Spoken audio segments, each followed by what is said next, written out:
La Garganta Poderosa es una revista que logró, en términos periodísticos, instalarse en un medio donde es muy difícil, uno conoce de medio de comunicación, es muy difícil lograr un producto que trascienda y que se instale como una marca. Ese producto tenía una particularidad. Además de Nacho Levi, había un montón de gente nacidos y que vivían en la villa, en La Zabaleta, que creo que es así, o él me lo va a corregir, que escribían esa revista, con lo cual era una revista villera que logró cosas espectaculares, qué sé yo, ha tenido las máximas estrellas del fútbol argentino abriendo la boca, mostrando la garganta como en un grito, como además muchísimos dirigentes políticos de primer nivel a los cuales los grandes medios no accedían. O sea, lograba primicias que eran muy impactantes, esto visto del lado periodístico.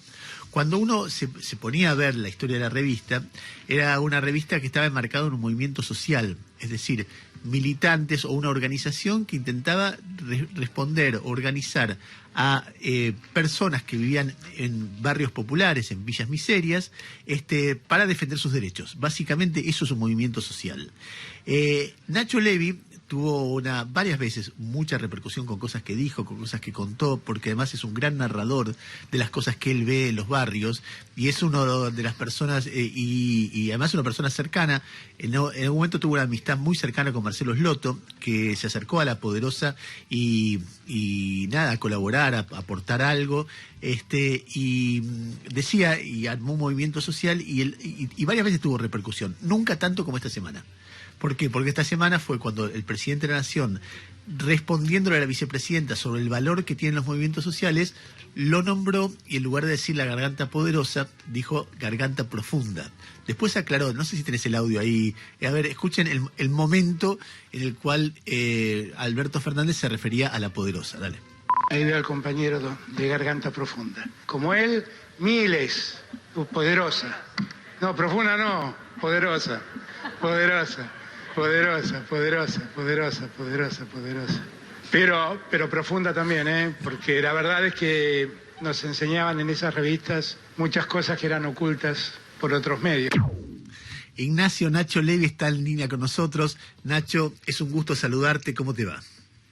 ¿Qué tal, Ernesto? Un gusto también, para mí. Me imagino que lo volvés a escuchar y te volvés a reír como se ve en el video, ¿no?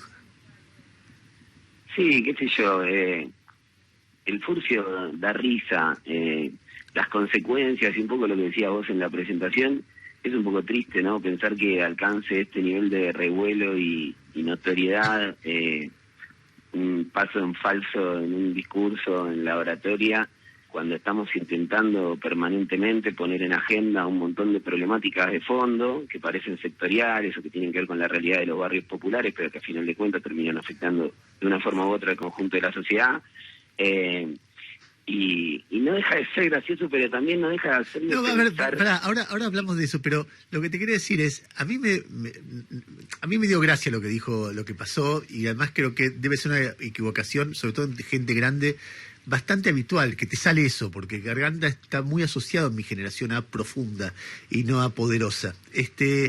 Pero vos te lo tomás, en el momento te da mucha risa, se te ve a vos realmente estallando con el furcio de Alberto.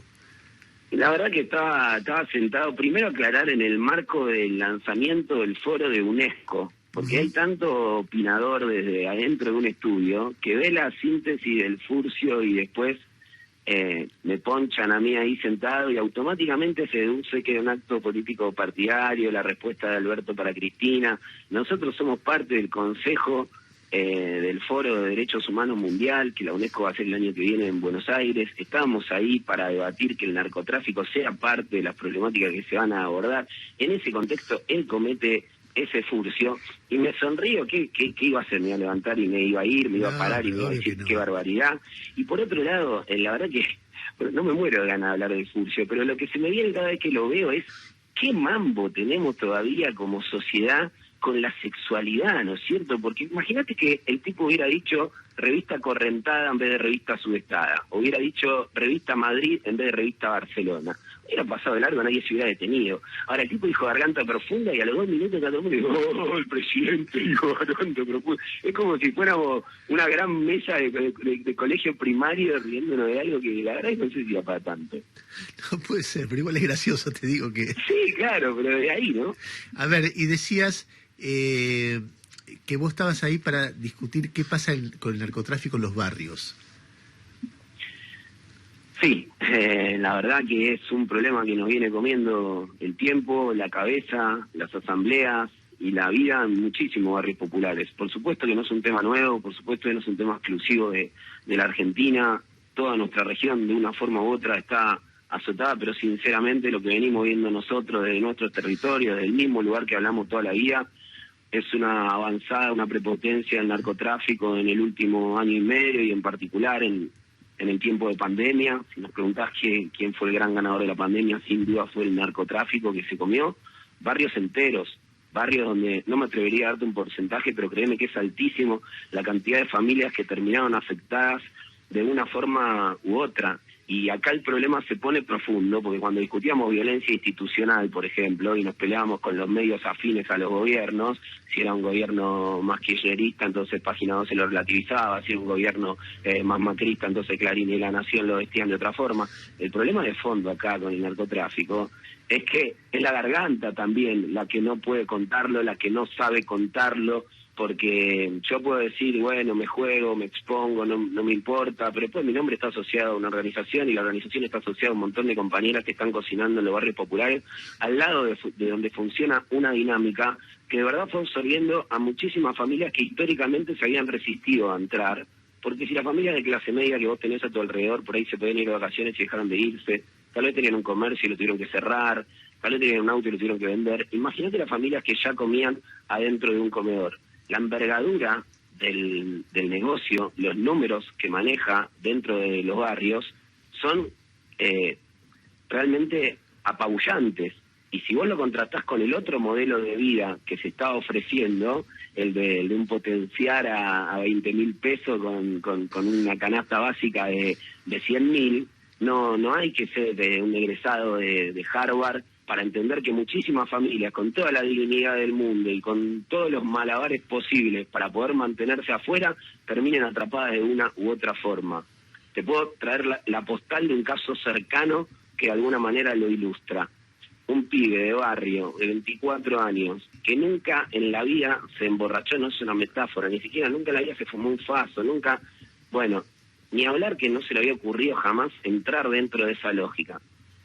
Pero solamente por operar como campana o por frenar a otros más violentos del barrio que le van a sacar una comisión a los tranza, con esa legitimidad y ese respeto que él se ganó por no vender, por ser un pibe del barrio toda la vida, por defender su identidad siempre, cobra 30.000 pesos por día. Y cobra 30.000 pesos por día porque arreglada esa protección interna y la comisaría, un pasillo de 150 metros de largo, donde todas las casas operan, factura 300.000 pesos por día. Y si vos facturás 300.000 pesos por día, ¿qué te representa sacar 2 millones de pesos por mes para el bolsillo del comisario? Y vos conocés muchos comisarios que no quieren 2 millones de pesos por mes por no caminar un pasillo que igual no iban a caminar. Entonces, si nosotros no ponemos esto arriba de la mesa, si no podemos sacar el corset progresista para hablar del narcotráfico, para hablar de la inseguridad, terminamos todos metidos en un gran sketch, porque discutir el desarrollo humano o el desarrollo social, haciendo de cuenta que esto no está pasando, es como si discutiéramos el desarrollo urbanístico en Ucrania mientras están cayendo las bombas como si no nos diéramos cuenta. Y en toda la región no tenemos experiencias vencedoras. Si yo te digo referentes antiimperialistas, me nombrás 1000. Si te digo referentes antipatriarcales, me nombrás 1000. Si te digo referentes antinarco, no tenemos experiencia de países que vencieron en esa lucha. Nuestra cabeza como que automáticamente divide los países que fueron tomados por el narcotráfico de aquellos donde el narcotráfico todavía no llegó o está llegando. Fuimos recién al foro de Claxo en México a plantear esto mismo, porque ni en el de UNESCO ni en el de Claxo está en la centralidad esta problemática. Y el foro de Claxo reúne a los intelectuales de izquierda, progresistas de toda la región, en México. En México, que con un gobierno progresista tiene 5.000 desaparecidos en los últimos 6 meses, y no aparecía la palabra narcotráfico. Entonces, cuando vos ves la dificultad que tenemos para hablar de eso, te das cuenta que ahí está el poder real. El poder real está donde no podés hablar. Hoy no es más fácil hablar de la dictadura, los jodidos eran dictadura. Hoy no hablamos de narcotráfico. Ningún partido político se puede jactar de no tener conexión con el territorio. Y ningún partido político que tenga conexión con el territorio puede negar que esta es la realidad, que el último año y medio fue arrasante. Y aún así, no hay una sola plataforma político-partidaria que tenga una estrategia de cómo pararse de frente a esto. Entonces, en este caso, a diferencia de como decimos el control popular, la fuerza de seguridad en relación a la violencia institucional, las casas de las mujeres en relación a la violencia machista, en este caso, ni siquiera nosotros venimos con una receta propositiva, venimos a decir, che, hablemos y ayúdennos, dejemos de hacernos los boludos, porque tenemos 3 tiroteos por día, a 15 cuadras de la jefatura de gobierno y a 25 cuadras de la redacción de Clarín, y le demos la tapa de los diarios que bajaron los índices de inseguridad. En Zabaleta llevaron un barril de cemento con un chabón cortado un pedacito en el medio de la pandemia y no es noticia en ningún lado porque no importa el que mata, no importa el que muere y parece un problema sectorial. Todas las personas que vieron esto, hace algunos años en Rosario, hace algunos años en México, te dicen, es el embrión, digo, podemos ahora hacernos los boludos, ¿cuánto más? En 5 años vamos a estar todos hablando de esto, entonces empecemos a pensar qué hacemos. Nacho, quiero entender, porque eso permite entenderlo mejor. El episodio que vos contaste, vos decís, hay un flaco que es un dirigente en un barrio que nunca se plegó al narcotráfico, que nunca... No es un dirigente, es un pibito, un vecino. Está bien, un vecino. Nunca tomó alcohol, nunca tomó merca, nunca estuvo vendiendo ni comprando, y le pagan 30 lucas por día. ¿Por qué? Porque en general... En los espacios donde se vende dentro de las barriadas populares, que por supuesto el poder, la cúpula, el narcotráfico no está en los barrios populares, no están los CEOs de Coca-Cola y de McDonald's, tampoco están los CEOs del narcotráfico en barrios donde no tiene servicio. Quienes ahí operan tienen fundamentalmente 2 cánones que seguramente tienen que saldar para poder trabajar, entre comillas, que son la comisaría y en muchos casos la protección. La protección se le llama a un grupo, una ranchada que en cualquier momento de la historia podía dedicarse a cualquier rama de la delincuencia, y en este caso lo que hace es apretar a los que venden adentro del propio barrio para dejarlos vender, porque saben que facturan mucho y que entonces le pueden sacar una porción de eso. Uh-huh. De acuerdo a cuánto sea lo que facturan, es lo que le sacan. Entonces, cuando un tipo que vende sabe que le van a pedir mucho, y esos que lo van a apretar respetan a un pibe del barrio, en vez de pagarle a esos, contrata al que no vende por la legitimidad que se ganó sin vender y le sale más barato. Entonces 30.000 pesos por día, mucho, pero menos de lo que les tendría que pagar a los otros. Está bien, pero ¿y él qué servicio les presta? Él hace que cuando viene la protección a pedirle la comisión, no pueda entrar porque se encuentra alguien a quien respeta que le dice, no, acá no, acá estoy yo, acá está acá no. Y ahí se sacó de encima la mitad del problema que tiene para poder operar con la impunidad que operan. Porque nosotros 2, en estos 6 meses que nosotros casi no dimos entrevista porque venimos masticando cómo hacer para poner esto en escena sin que nos devuelvan un tanque de guerra chino, como si el problema no fuera también la policía, o para que no se nos vuelvan contra en términos de la seguridad interna del barrio, hablamos muchas veces. Creo que me hiciste hasta de psicólogo en muchos momentos en los que pasamos situaciones difíciles, nunca hablamos por teléfono para hablar de cuestiones electorales, estamos realmente sumergidos en ese quilombo, pensando cómo hacer para echar luz sobre algo que es muy difícil, y la profundización de ese problema en este tiempo nos lleva a un lugar donde lo que a mí realmente me angustia de fondo, de verdad, es pensar que ya no es solamente que hay muchas familias que no saben o no pueden enfrentar al narcotráfico, sino que no quieren. Que cuando hacen la ecuación del modelo de vida que se les presenta y la alternativa de tal vez cambiar efectivamente su estándar de vida, y prefieren la segunda. Yo a nadie que quiero ahí adentro. Te pueden matar. Ahora, si vos me respondés yo ya estoy muerto, cagamos. Entonces, este modelo económico claramente no funciona. El del narcotráfico para mí tampoco. Pero vamos a tener que discutir otro. Nacho, ¿cómo te va? Sí, buen día, Gustavo Gravia te saluda. No sé. Te hago una consulta, porque en alguna gente de determinados barrios del Cordón Sur me comentaron que el cambio de gendarmería por policía de la ciudad agravó muchísimo la situación, como que hay nuevos estándares de complicidad. ¿Eso ocurre en la zona en donde vos estás todo el tiempo? Sí, en la villa de Capital es impresionante. La realidad es que cuando en su momento Garré sacó a la Federal, nos juntamos todos a brindar, porque ya la Federal era la vergüenza nacional, y entonces venía Gendarmería y Prefectura, que se suponía una fuerza más pura. A los 10 minutos estábamos en la misma, porque habían hecho lo mismo trato, la misma zona liberada. De hecho, a mi hija, el caso de Kevin, que también lo hablamos acá, una zona liberada, un 105 tiroteo de arma de guerra. En 2013 fue con la Gendarmería. Entonces después vino la policía de la ciudad, que la vendían también como la renovación, y encima confluyó con la pandemia, con la realidad de los barrios populares en la pandemia. Entonces toda esa síntesis arrojó este escenario que te planteo ahora, que verdaderamente es abrumador, es abrumador. Y si vos me preguntás a mí, pensar que un policía que está hoy en los barrios va a vivir de su salario y no de estos niveles de coima que maneja este monstruo, y es como pensar que alguno de los pibes se va a meter en una cooperativa de stencil o va a agarrar 12.000 pesos cuando le están ofreciendo 30.000 por día, porque como además ahora tenés un montón, y con esto no estoy generalizando, no estoy diciendo que no hay gente que nos sigue eligiendo resistirla, como digo, tenemos una infinidad de experiencias de la economía popular que son un orgullo de dignidad que no sé cuántos podrían ostentar.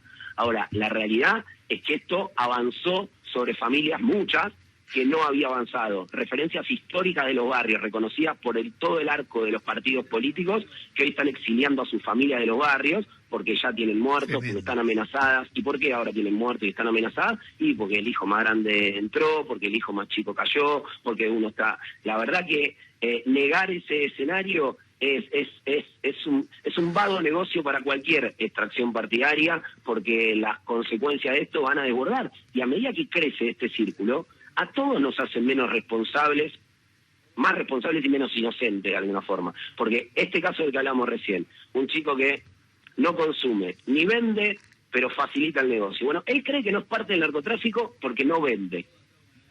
Yo creo que no soy parte del narcotráfico porque no cobro. Pero si yo estuviera acá, en vez de contando esto, sosteniendo un cliché progre que diga, no, los barrios, la organización comunitaria, pues la gente va a trabajar y va a la escuela y acá vienen a estigmatizar un pequeño porcentaje de narcotráfico que también hay en Nordelta. Sí, siempre fue así, pero ahora se agravó, ahora se puso jodido de verdad. Ahora y vos... Nosotros no hablamos de esto, somos la oficina de prensa de ese mismo negocio. Está bien, pero vos le achacás mucho culpa a lo que ocurrió durante la pandemia. El Estado te dice siempre, nosotros estuvimos presentes, nosotros estuvimos apoyando a todos los barrios populares, nadie perdió ingresos, eso entonces no se visibilizó así. A ver, dos cosas. Primero, que nosotros venimos denunciando la connivencia de la policía con la violencia en el barrio, porque es difícil hablar de narcotráfico con tantas compañías y tantos compañeros expuestos, desde hace un montón de tiempo, desde mucho antes de la pandemia, con absolutamente todos los gobiernos.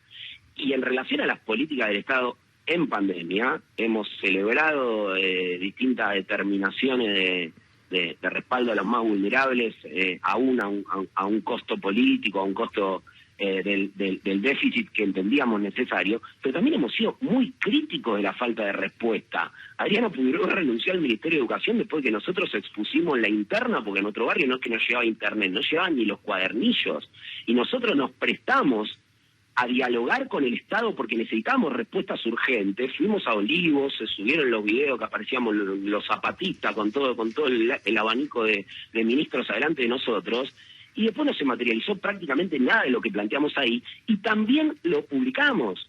Yo no lo veía Alberto Fernández desde el año pasado, y tengo un montón de mensajes sin responder en el medio. Entonces yo estoy muy lejos de ir a un acto político partidario a sentarme a aplaudir, porque nosotros no tenemos candidatos, no tenemos funcionarios, somos un movimiento de base con la agenda del territorio. Ahora, ¿cómo no voy a ir a un foro de la UNESCO a pedirle que ahí por lo menos discutan el narcotráfico? ¿Cómo no voy a ir al Estado a pedir que nos dé respuestas? Déjame hacerte una pregunta. El otro día vos escuchaste, seguramente lo viste, además para los movimientos sociales fue realmente un golpe fuerte, el discurso de Cristina planteando que hay que dejar de tercerizar la ayuda social y calificando a los movimientos sociales en general, dijo si los viera Evita, mamita, mamita, y planteando que eso no es laburo, que eso no es peronismo, porque el peronismo es laburo, y que se humilla a las mujeres en los movimientos sociales. Bueno, vos escuchaste.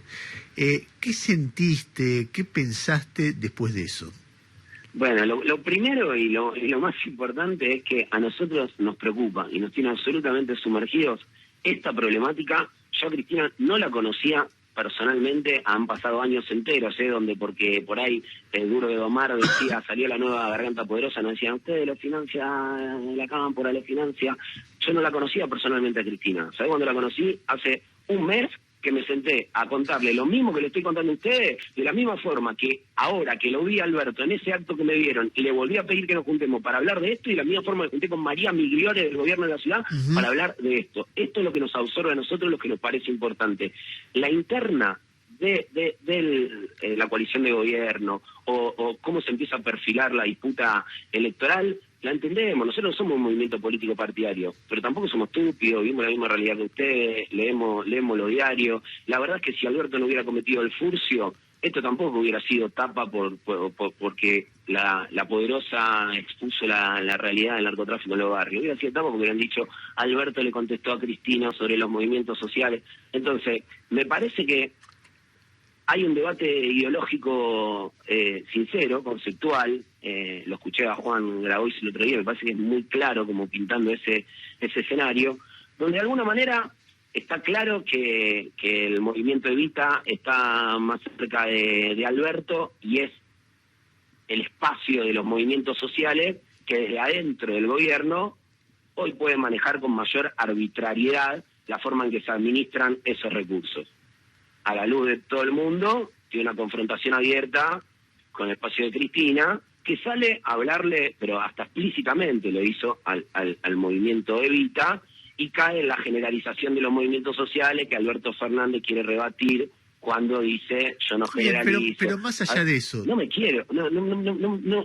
nos interesa meternos en esa. Está bien. Si vamos al tema de los planes o de los programas sociales en sí mismos, lo que te digo es, me parece que hoy, sea cual sea el movimiento que tenga el poder de arbitrariedad, y por la razón que fuera, porque nunca nos vienen y nos van a ver a nosotros cuestionando métodos de lucha, vos podés decir, no, pero el PO quiere desestabilizar. Mirá, el PO no tendría toda la gente que tiene en la calle si la realidad no fuera la que es. Entonces, ese es el denominador común. Nadie puede negar que esa es la realidad que es. Después los métodos de lucha podemos tener diferencias. Yo creo, igual que lo plantea Juan, que no debe haber arbitrariedad en la administración de la asistencia social, que es una buena manera de evitar el clientelismo, evitar los abusos, de evitar este desmadre de los programas sociales.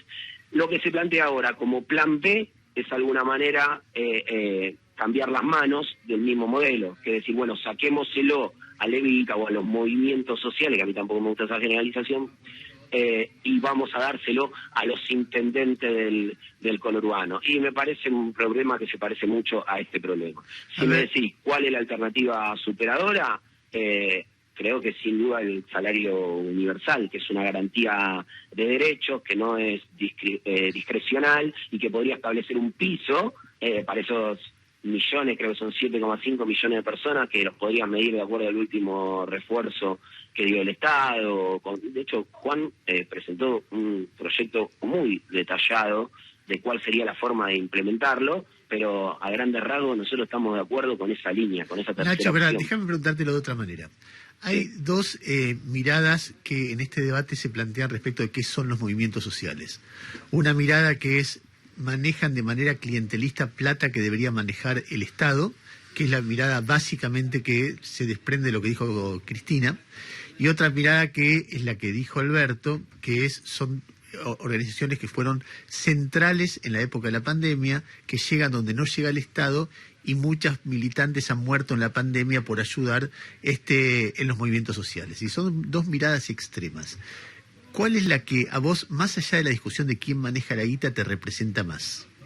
Me parece que la ejemplificación que acabas de plantear es la disputa la interna que te acabo de mencionar. Está bien, pero vos tenés una opinión. Yo estoy de acuerdo con que Alberto Fernández reconozca el trabajo de los movimientos sociales en la pandemia, no tengo duda de eso, a la vista está. Digo, no hace falta ni pisar los barrios populares para darte cuenta del rol que cumplieron los comedores comunitarios, las cocineras comunitarias que siguen trabajando sin salario.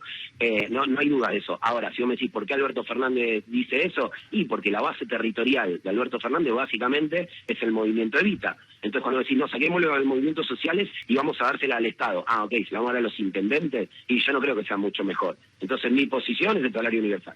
No, ¿sabes lo que pasa? Que más allá de eso, porque después está lo que uno opina, porque te voy a decir como si te voy a hacer un café. A mí me pasa que después te pongo 1000 peros, pero veo las cosas que han hecho los movimientos sociales en cada lugar y me conmueven. Es decir, yo he visto conozco el laburo en cárceles, conozco el laburo de apoyo escolar, conozco el laburo de reciclado y de las plantas de reciclado de los cartoneros acá en la capital, conozco laburo, un montón de laburo, ni que hablar la red de comedores comunitarios, etcétera, y digo, che, esto es espectacular.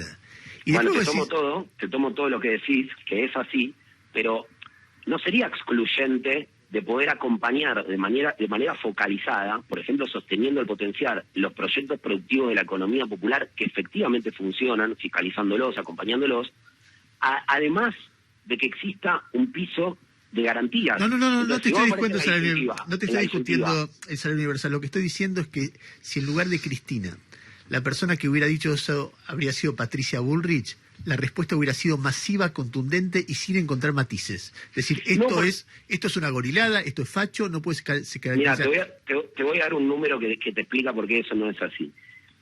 Hay hoy 1.223.537 programas sociales. ¿Sabes cuánto tiene La Poderosa? No tengo idea, ¿cuántos? ¿Cuántos te imaginas? 1.223.537. 10.000, 15.000. No, 3.000. El 0,25 aproximadamente. Entonces, plantear la disyuntiva de hoy lo manejan los movimientos sociales, mañana quién, no, hoy no lo manejan los movimientos sociales, hoy se maneja de manera arbitraria desde los espacios que tienen acceso a quien hoy dirige la batuta.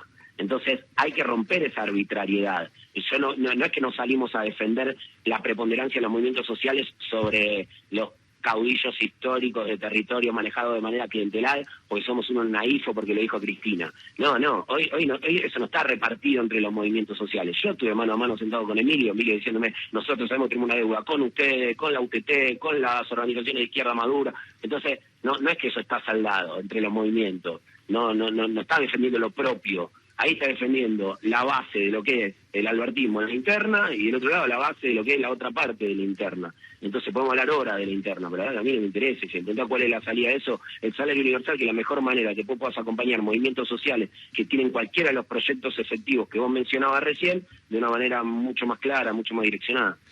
Nacho, cerrá la nota como vos te parezca.